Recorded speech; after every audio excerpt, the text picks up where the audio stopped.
नमस्कार बच्चों। आज मैं आप लोगों के लिए लेकर आया हूँ रासायनिक अभिक्रिया के दौरान होने वाले परिवर्तन। मतलब जब रासायनिक अभिक्रिया होती है ना, उसके दौरान क्या क्या परिवर्तन होता है। जैसे अवस्था में परिवर्तन, रंग में परिवर्तन, तापमान में परिवर्तन, गैस का उत्सर्जन, ये डिफरेंट टाइप से परिवर्तन होता है। अवस्था में परिवर्तन मतलब कोई रासायनिक क्रिया है, जैसे कोई कोई वस्तु है वो तो ठोस, द्रव, गैस तीन में, कोई पदार्थ ठोस, द्रव, गैस तीन अवस्था में होती है। तो वो जो होती है उसकी अवस्था में परिवर्तन, कोई ठोस है तो गैस में परिवर्तन हो जाएगा, या द्रव में परिवर्तन हो जाएगा, या द्रव से गैस में परिवर्तन हो जाएगा। तो मतलब ऐसे ऐसे ऐसे क्या है ना, परिवर्तन होते रहते हैं रासायनिक क्रिया में। तो अवस्थाओं में परिवर्तन होता रहता है, ठीक है ना। तो जैसे आप लोग क्या है ना, एक पानी ले लीजिए, ठीक है ना। पानी ले लीजिए, 1 लीटर पानी ले लीजिए, उसको उबालिए, ठीक है। 1 लीटर वाटर ले लीजिए, ठीक है, और उसको उबालिए, ठीक है। जब उसको उबालिएगा आप लोग, तो जब इसको उबालिएगा ना, तो ये क्या है ना, पानी हीट होगा, गर्म होगा, बुलबुले निकलने लगेंगे, ठीक है ना। तो इसमें क्या है ना, कुछ तत्व होते हैं जो पीपीटी, प्रिसिपिटेट, मतलब अवक्षेप, मतलब अवक्षेप लिख देते हैं अच्छे से, अवक्षेप मतलब कुछ पदार्थ ऐसे होते हैं जो अवक्षेप के रूप में नीचे बैठ जाते हैं, ठीक है ना। अवक्षेप के रूप में नीचे बैठ जाता है। आप लोग पानी बहुत ज़्यादा हीट कर देते होंगे, 100 डिग्री के तापमान, तो कुछ टाइम में देखिएगा वाइट वाइट करके यहाँ नीचे बैठ जाता है। तो ये अघुलनशील पदार्थ हो जाता है, मतलब वो जल में नहीं घुलता है, ठीक है। उसको पीपीटी या अवक्षेप बोलते हैं, प्रिसिपिटेट, ठीक है। तो एक्चुअली क्या है, घुलनशील पदार्थ है, इसमें वाटर में घुला हुआ था, लेकिन उसके अवस्था में परिवर्तन हो गया ना, वो सॉलिड अवस्था में नीचे बैठ गया अवक्षेप के रूप में। तो इससे हमको ये पता चल रहा है कि अवस्था में परिवर्तन हो गया। अब रंग में परिवर्तन हो गया, जैसे कोई वस्तु है उसमें रिएक्शन हो गया तो उसको उसका कलर चेंज हो जाता है, रेड से लाल हो जाएगा, लाल से रेड हो जाएगा, ठीक है ना। तो वहाँ पर रंग में परिवर्तन हो जाता है, तो इससे पता चल जाता है, ठीक है। तो इसके बाद तापमान में परिवर्तन, तापमान में परिवर्तन, ठीक है। तो ये देखो, दूध से हम क्या आगे रंग में परिवर्तन का मतलब देखो, दूध से दही का बनना। देखो, दूध से दही का बनना ये भी एक रासायनिक अभिक्रिया बताए थे, रासायनिक अभिक्रिया है। दूध से दही का बनना ये भी एक रासायनिक अभिक्रिया है। तो जब दूध से दही बना तो उसका देखिएगा रंग में कुछ ना कुछ परिवर्तन हो, दूध के जैसा नहीं दिखेगा दही, समझा। इससे हमको ये पता चलता है कि ये भी एक प्रकार से क्या है ना, रासायनिक अभिक्रिया होगा इसमें, ठीक है। गैस का उत्सर्जन, जब कोई पदार्थ में से गैस निकलने लगता है, लगने लगता है, तो इससे हमको ये पता चलता है कि ये रासायनिक अभिक्रिया हो गया है इसके अंदर, ठीक है ना। जैसे हम लोग सिरका और बेकिंग सोडा को जब हम लोग मिलाते हैं ना, तो इसमें क्या है ना, कार्बन डाइऑक्साइड का गैस निकलता है बुलबुले के रूप में। पानी जब हम मिलाते हैं बुलबुले के रूप में निकलेगा, गैस उत्सर्जित होने लगेगा, मतलब निकास मतलब निकलने लगेगा, उत्सर्जित निकलना ना, ठीक है, गैस निकलने लगेगा। तो जब हम लोग सिरका और बेकिंग सोडा को मिलाते हैं, जिससे हमको ये पता चलता है ना कि गैस का उत्सर्जन मतलब गैस का निकलना भी एक प्रकार से रासायनिक अभिक्रिया के दौरान होने वाली अवस्था में परिवर्तन होता है, मतलब रासायनिक अभिक्रिया हो रहा है।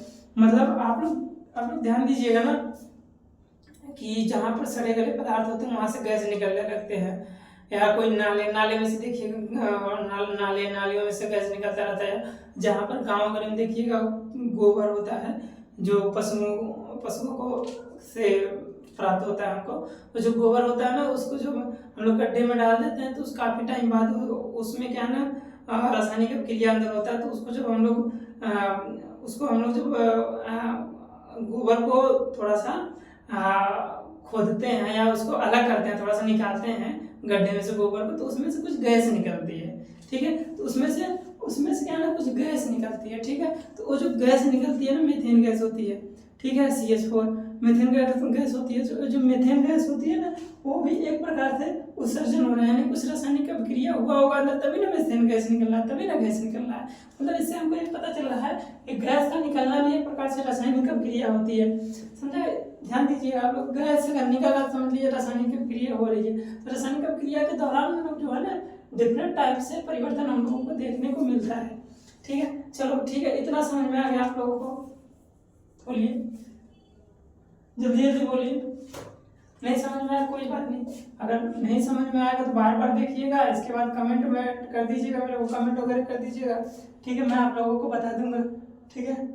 फिर भी नहीं समझ में आएगा कोई बात नहीं, फिर दोबारा देख लीजिएगा, ठीक है। लेकिन जहाँ तक मेरे को लगता है कि आप लोगों को समझ में आ जाएगा, इतनी ईजी लैंग्वेज में मैं पढ़ा दे रहा हूँ, ऐसा कोई नहीं पढ़ाएगा जैसे मैं बता दे रहा हूँ आप लोगों को। इधर देखिए रासायनिक समीकरण, तो अब देखिए हम लोग रासायनिक क्रिया देख रहे हैं, हम लोग देखो रासायनिक समीकरण देखेंगे। एक्चुअली में रासायनिक समीकरण क्या होता है, तो रासायनिक समीकरण वो होता है किसी रासायनिक क्रिया में भाग लेने वाले पदार्थों को शब्दों या सूत्रों द्वारा प्रदर्शित करना रासायनिक समीकरण कहलाता है।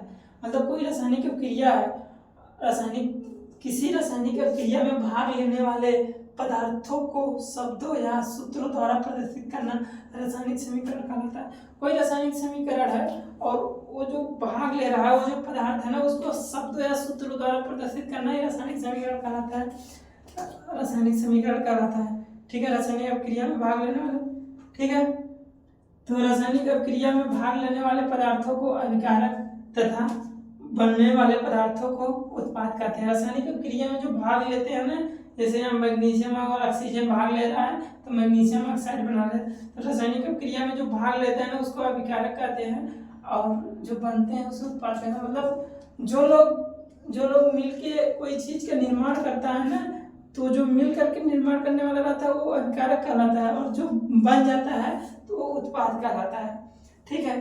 तो ये प्रकार का जैसे हम बिल्डिंग वगैरह बनाते हैं, उसमें बहुत सारे मजदूर होते हैं, वर्कर होते हैं, ठीक है, तो उसको मिल करके सीमेंट वगैरह जो भी लगाएगा, मतलब सब लोग मिल करके एक निर्माण कर देते हैं प्रोडक्ट का, मतलब बिल्डिंग का निर्माण कर देते हैं। तो अभिकारक कौन है, बिल्डिंग बनाने वाला को अभिकारक कहते हैं, और जो बना वो उत्पाद हो गया, जाहिर सी बात है। तो मैग्नीशियम ऑक्साइड, ठीक है, जैसे कोई फल फ्रूट जैसे मैंगो ट्री लगा दीजिए, कोई भी पेड़ पौधे लगा दीजिए, उसमें से जो फल फ्रूट्स जिससे बन रहा है ना वो अभिकारक कहलाता है, और जो बन जा रहा है वो उत्पाद कहलाता है। तो प्रोडक्ट के रूप में हमको क्या मिलता है, उत्पाद के रूप में हमको ट्री से मिलेगा फल फ्रूट्स, जो भी सेब के पेड़ से एप्पल मिलेगा, ठीक है ना, समझ में। उसी प्रकार से जब मैग्नीशियम और ऑक्सीजन को जब हम लोग मिलाते हैं तो इसको अभिकारक कहते हैं, और वो जो बन जाता है वो उत्पाद मैग्नीशियम ऑक्साइड कहलाता है। तो देखिए ध्यान से, ठीक है। तो अब देखो हम यहाँ पे किसी रासायनिक अभिक्रिया में भाग लेने वाले पदार्थों को शब्दों या सूत्रों द्वारा प्रदर्शित करना रासायनिक समीकरण।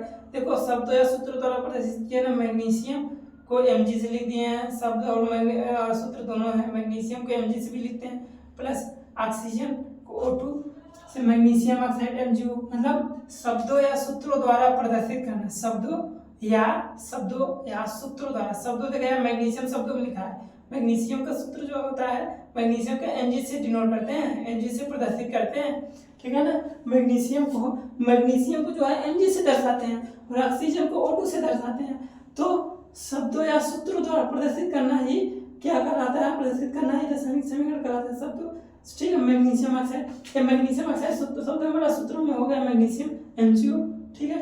तो ये क्या है ना, एक प्रकार से रासायनिक समीकरण का है, ठीक है। और रासायनिक, ठीक है, तो अब आप लोगों को सिखाऊंगा मैं रासायनिक समीकरण के नियम। तो रासायनिक समीकरण के नियम क्या क्या होता है, कैसे कैसे रासायनिक समीकरण बनते हैं, ठीक है। और ठीक है, तो ये जो है नेक्स्ट लेक्चर में है, क्योंकि ये बोर्ड तो भर गया और लिखने वगैरह में थोड़ा टाइम लगता है, डिजिटल बोर्ड तो है नहीं, स्क्रॉल करे हो जाएगा सब काम, ऐसा नहीं है, ठीक है ना, थोड़ा टाइम लगता है उसके लिए, तो आप लोगों को वेट करना पड़ेगा दूसरे लेक्चर के लिए, ठीक है। और हाँ, और इसको देखने के बाद आप लोगों को अच्छे लगे तो शेयर कर दीजिए मैक्सिमम बच्चों को, ठीक है ना, ताकि और बच्चे भी देख सके, आप लोग भी देख सके, ठीक है। और इच्छा हो तो सब्सक्राइब भी कर दीजिएगा, ठीक है, लेकिन कर दीजिएगा, कुछ ना कुछ कर दीजिएगा, ठीक है ना, कुछ ना कुछ करते रहिएगा तो अच्छा रहता है, खाली बैठना अच्छी बात नहीं होता है, ठीक है ना बच्चों। आई लव यू, ठीक है, नमस्कार, बाय बाय, टाटा।